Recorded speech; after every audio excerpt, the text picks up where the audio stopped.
আসসালামু আলাইকুম বন্ধুরা, আজকে আবার একটা রান্নার ভিডিও নিয়ে আপনাদের সামনে চলে এসেছি। আজকে আমি ফুলকপি দিয়ে মাছ দিয়ে একটা রেসিপি বানাবো। আপনারা পুরো ভিডিওটা দেখতে থাকুন। আমি কড়াই বসিয়ে দিয়েছি, কড়াইটা গরম হয়ে গেছে। এবারে সর্ষের তেল দিয়ে দেব। তেলটা আমার গরম হয়ে গেছে, এবারে মাছগুলো দিয়ে দেব।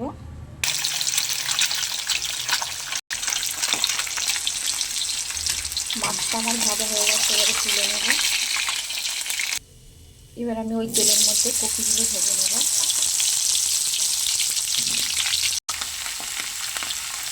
একটু লবণ আর হলুদ দিয়ে কপিগুলো আমি ভালো করে ভেজে নেব।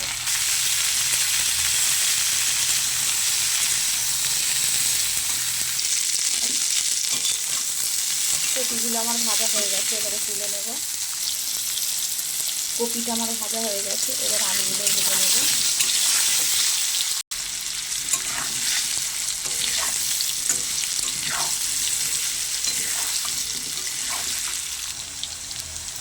আলুগুলো আমার ভাজা হয়ে গেছে, এবারে তুলে নেব। এবার ওই তেলের মধ্যে দিয়ে দেবো এলাচ, শুকনো লঙ্কা, পেঁয়াজ কুচি। পেঁয়াজটাকে আমি লাল লাল করে ভেজে নেব।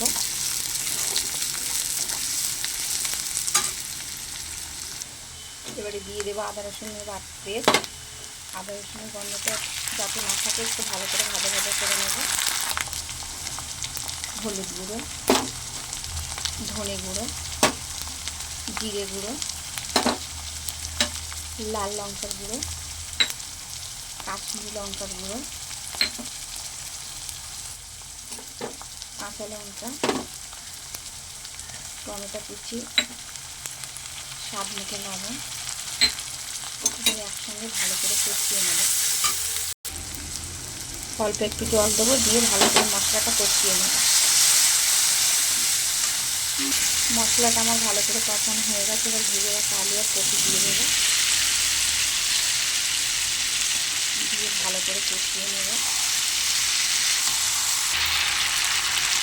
ফুলকপি আর আলু আমার খুব ভালো করে কষানো হয়ে গেছে, এবারে পরিমাণ মতো জল দিয়ে দেবো।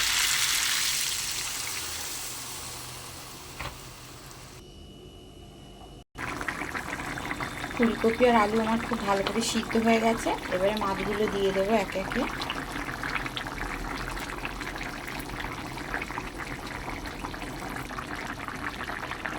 এবার ধনে পাতা কুচিগুলো ছড়িয়ে দেবো।